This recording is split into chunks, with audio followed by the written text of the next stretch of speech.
lesson that I'm going to do today is entitled Blood Parasites Detection Method. So Dave mentioned about stopping bleeding. So hopefully before you stop the bleed, you should collect a blood sample. However, how do we move from a blood sample to prepare it for microscopic examination? And microscopic examination of blood smears is very important for detection of blood parasites. So our learning objectives today on successful completion, we hope that you will be able to perform at least one of the methods that can be used to prepare blood smears for identification of parasites. So hopefully you had looked at the videos before. So can anybody tell me 2 different methods that can be used to prepare blood films or blood smears for identification of parasites? They get chocolate. Well, slides. The birthday. So we can have either tin blood smears or thick blood smears. Anything else? Especially if you want to look for motility of parasites. A wet mouth. So good. So I'm using Skinner's theory of operant conditioner. Alright, so basically the 2 methods that we're going to look at would be your thin blood smear, where you're able to evaluate for morphology of parasites, as well as a wet mount, which involves motility of parasites. So we all have blood samples on our desk. So we are going to make a thin blood smear today. So the materials that you will need will be 2 clean glass slides, a pencil, microhematocrit tube, and of course a blood sample which is at room temperature.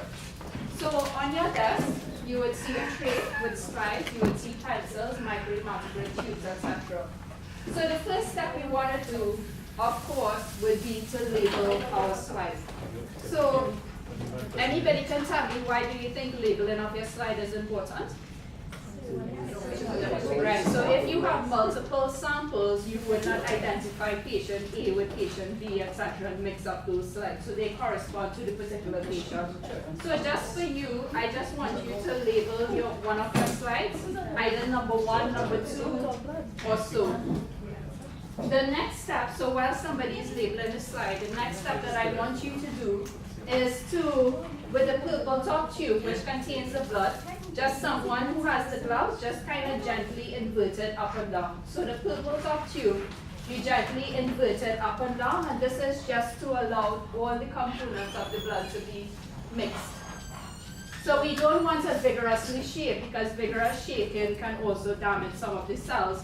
And besides inverting up and down, we can also gently roll it as well. So the next step is that we're going to use your microhematocrit tubes. And the microhematocrit tubes are these very thin tubes. So we open that purple top tube, insert your microhematocrit tube into the blood sample. So the small one. So just pull. So we place a dot of the blood using this tube very close to the frosted end of the glass slide. So if we see here, in our next slide, is that we're putting a drop of blood very close to the frosted end slide. Yeah? Everybody is there? Not yet. Okay. And of course, you have the handouts as well, so you can be able to follow along as well. So okay, I think everybody's there. The 4th step is that we're using a clean glass slide, and we're using that slide basically placed at a 30 to 45-degree angle, and you're going after that drop of blood. So if you look here, that glass slide is at a 30 to 45-degree angle, and the angle is very important because if the blood is very thin, or the person is anemic, meaning a low red blood cell count, you would find that the angle would tend to be closer to the 45. If the blood is thick, it would be closer to the 30 degree. So after the drop of blood, we now come back, bring it into contact with the blood. When it comes into contact with the blood, you would start to see it basically spreading along that slide, and then very quickly you just push through to the end of that glass slide. And that's how you make your blood smear. So hopefully we are okay. So after that smear has been made, what we do is that we air dries, and of course we stain for microscopic examination. So this is ideally what your smear should look like. So how many of your smears look like this picture here? Anyone? Okay, so we have a group who gets a caramel.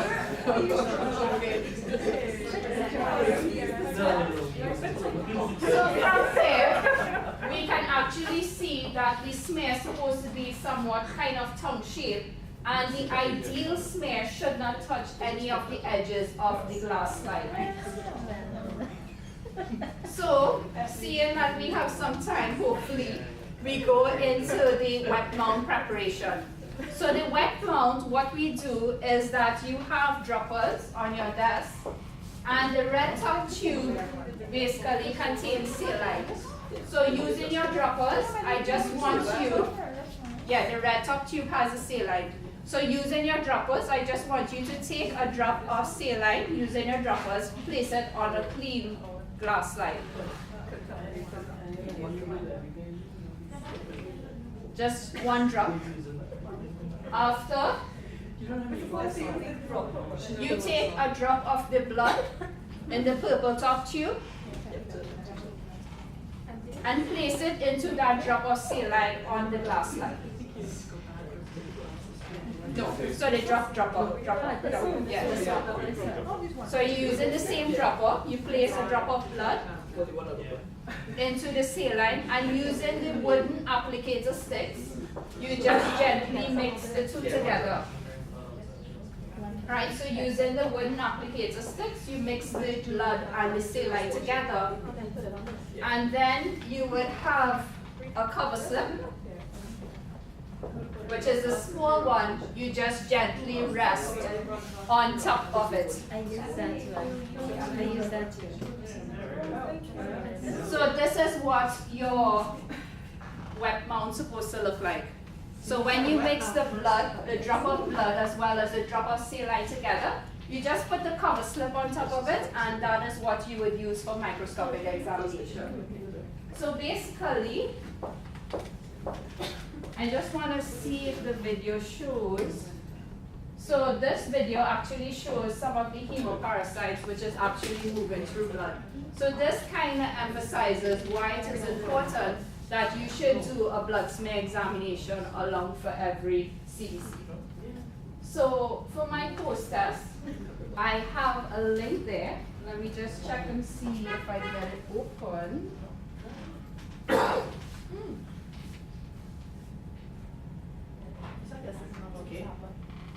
So one of the questions was the angle that the spreader slide should be held to other glass slide. So you all remember what was the angle we talked about? 30 to 45 degrees angle. So which one would you tend to get a higher angle close to the 45 degree? Would it be somebody who has a low red blood cell count? Or somebody with thick blood or thin blood? Thin blood, right? So if the person is very anemic, you would tend to go closer to that 45 degree angle. And then the other question I had was, what was the purpose of the wet mount? So you all remember what was the purpose of the wet mount? So basically to look for motility of parasites in the blood.